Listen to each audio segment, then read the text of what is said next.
जिस देवात्मा के लिए ये हमारे पावन धाम हैं, वहाँ आज हम कचरे का अंबार खड़ा कर रहे हैं। अब आज हम बड़कोट में खड़े हैं, यहाँ भी जल संकट की बातें जो है सुनने में आ रही हैं। विकास हमारी अप्रोच, हम किस ढंग से, वो अप्रोच सस्टेनेबल होनी चाहिए। कोई ग्रामीण सड़क बन रही है, सारा का सारा मलबा जो है यमुना नदी में उड़ेला जा रहा है। पहाड़ों की चिंताओं को लेकर के, पहाड़ों की विकास को लेकर के तमाम प्रकार के प्रोजेक्ट केंद्र सरकार और राज्य सरकार बनाती आई है। धरातल पर कितना कुछ कार्य हुआ है, ये सब देखने की बात है। वर्तमान में मौजूदा दौर में अगर उत्तरकाशी जिले की हम बात करें तो अकेले उत्तरकाशी जिले में दो धाम है, गंगोत्री और यमुनोत्री। आज हम चर्चा करेंगे इन्हीं धामों के विकास को लेकर के। ऑल वेदर रोड प्रोजेक्ट प्रधानमंत्री नरेंद्र मोदी जी का ड्रीम प्रोजेक्ट रहा और ऑल वेदर रोड प्रोजेक्ट के तहत कई किलोमीटर सड़कों का निर्माण हो भी गया है। लेकिन अगर गंगोत्री नेशनल हाईवे की अगर बात करें तो उत्तरकाशी से और गंगोत्री तक का जो हिस्सा है वो अभी अछूता है।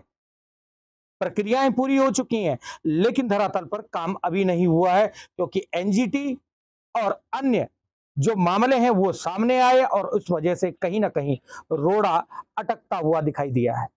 हमारे साथ आज high power committee, supreme court के द्वारा जो गठित की गई कमेटी है, उनके मेंबर और साथ में पर्यावरणविद डॉक्टर हेमंत ध्यानी मौजूद है। इनसे ही जानना चाहेंगे आखिर किस तरह से और कैसा पहाड़ों का विकास संभव है। ध्यानी साहब, स्वागत है आपका आज तक में। जी धन्यवाद। ध्यानी जी, एक आपको चीज भी और आज तक के दर्शकों को भी थैंक यू। आपसे जानना चाहेंगे पहाड़ों के विकास के बारे में जो चिंतन आप करते आए हैं और साथ में हाई पावर कमेटी में आपको मेंबर बनाया गया है, सिर्फ इसलिए कि आपके कार्यकलाप और साथ में जो पहाड़ के प्रति जो सोच है उसको लेकर के जो एक विश्वास आप पे जताया गया है, धरातल पर कितना खरा उतर रहा है, ये जानकारी आपसे ही जानना चाहेंगे। देखिए, पहाड़ों के, हिमालय के विकास में एक बुनियादी चीज़ है कि हमें पहाड़ के पर्यावरण, यहाँ के समाज और सांस्कृतिक ताने-बाने की बुनियाद पे अपने विकास का ढाँचा खड़ा करना है। जहाँ हम इन बुनियादी चीज़ों को, यहाँ के सामाजिक सांस्कृतिक ताने-बाने को और यहाँ के पर्यावरणीय संवेदनशील जो हमारा जो धरातल है, उसको नज़रअंदाज करते हैं, तो वहीं विनाश जो है, वो विकास का रूप विकास जो है वो विनाश का रूप ले लेता है।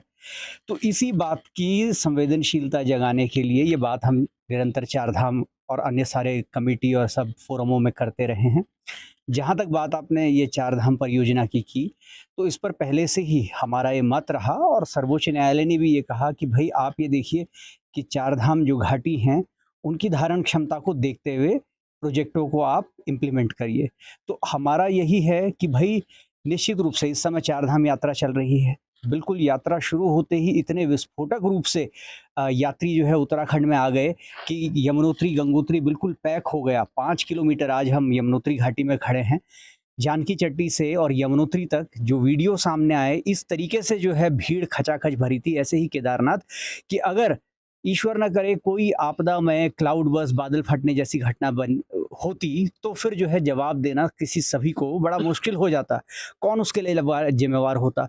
तो यात्रा का स्वरूप कैसा हो, उसके लिए जो हमें इंफ्रास्ट्रक्चर चाहिए उसका स्वरूप कैसा हो, तो निश्चित रूप से आता है कि कुछ लक्ष्मण रेखा उसमें होनी चाहिए, कुछ नियामक होने चाहिए।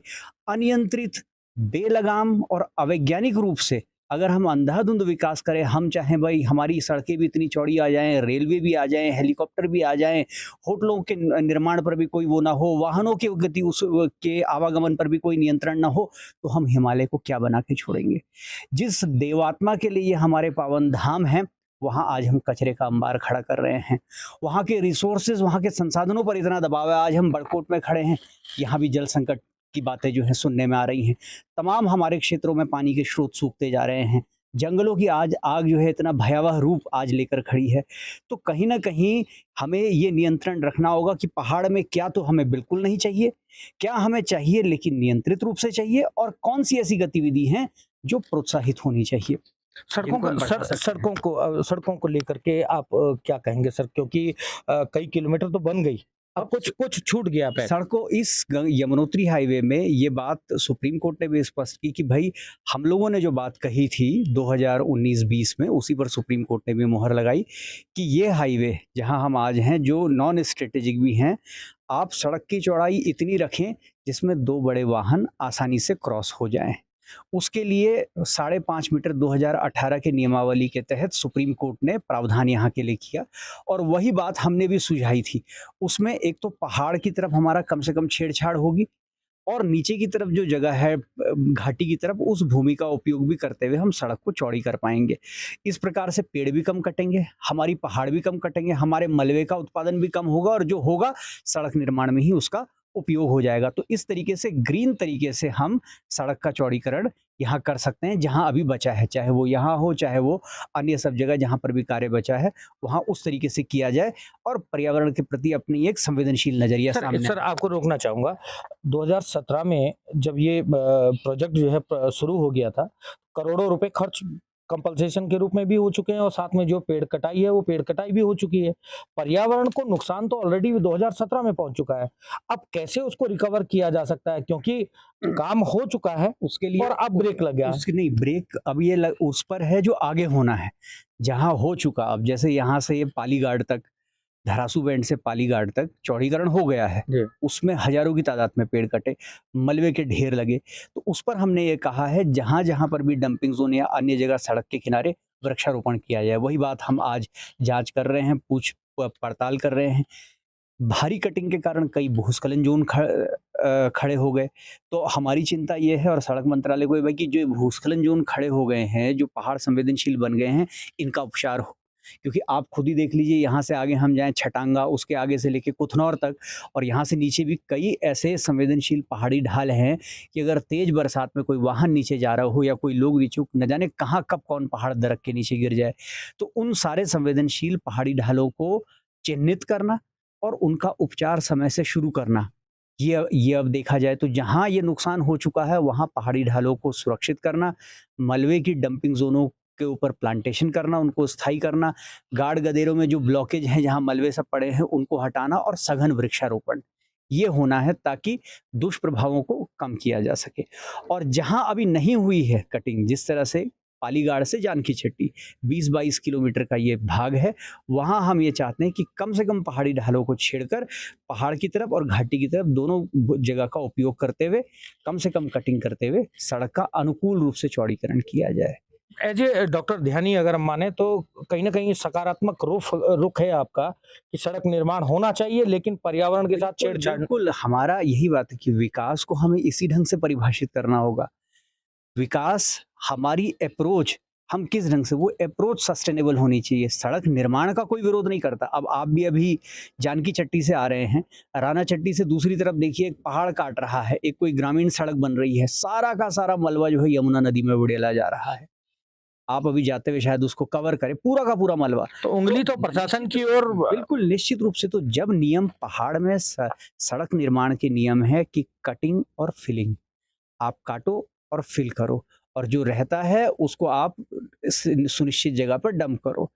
लेकिन आप क्या कर रहे हैं, एक तरफ आप पहाड़ काट रहे हैं, और जो आ रहा है मलबा उसको नीचे उड़ेल रहे हैं। कोई जवाबदेही नहीं, कोई मॉनिटरिंग नहीं, और इसका सारा खामियाजा किसको भुगतना पड़ रहा है? इन सारे पहाड़ों को। वैसे ही पहाड़ों में नमी पूरी कम हो चुकी है, जो आग सारी लगाई जा रही है वो बड़ी तेजी से भड़क रही है।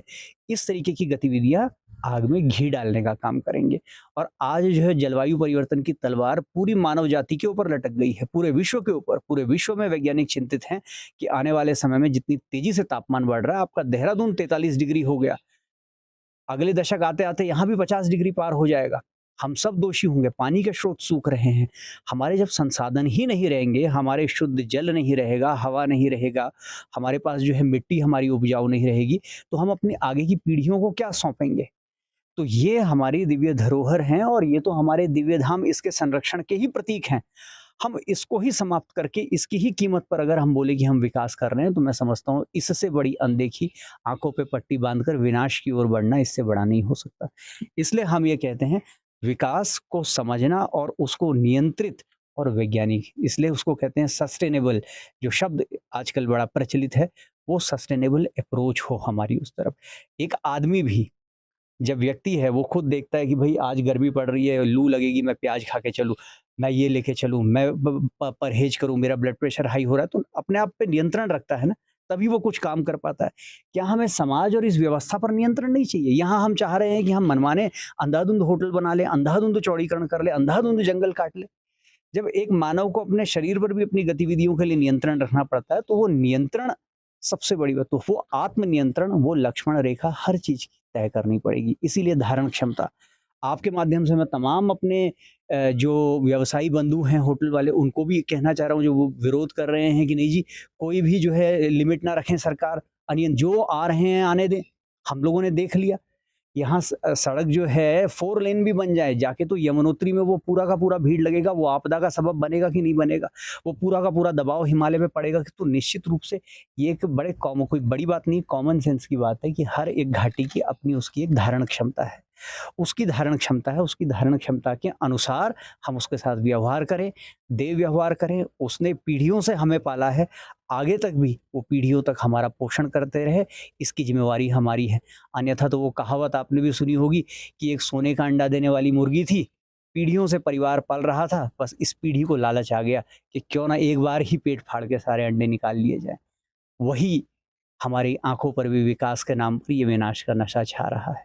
हम एक बार में इस पूरा हिमालय जो सदियों से देता आया, जिस हिमालय, जिस गंगा, यमुना के को अगर हटा दे तो कोई गीत, कोई गद्य, कोई पद्य, कोई पुराण, कोई हमारा जो है शास्त्र पूरा ना हो। आज हमने बोला कि इसको निचोड़ के हम इसको ही खत्म करके अपने विकास की रूपरेखा गढ़ें। इससे बड़ा विनाश और अंधापन दूसरा नहीं हो सकता, उसको समझना होगा। धन्यवाद। तो ये थे डॉक्टर हेमंत ध्यानी, जो पर्यावरणविद भी हैं और साथ में हाई पावर कमेटी के मेंबर भी हैं, जिन्होंने कहा कि पहाड़ों का विकास तो होना चाहिए, लेकिन नियंत्रित और वैज्ञानिक तरीके से होना चाहिए, जिससे कि जो हिमालय है वो भी बचा रहे, उनका अस्तित्व भी बचा रहे और उसके हानिकारक प्रभाव वो स्थानीय लोगों पर भी ना पड़े और साथ में भारतवर्ष की जो अस्मिता है, जो गंगोत्री, यमुनोत्री, बद्री और केदारनाथ जैसे धाम हैं, उनका अस्तित्व बचा रहे और बना रहे। ओंकार बहुगुणा, उत्तरकाशी।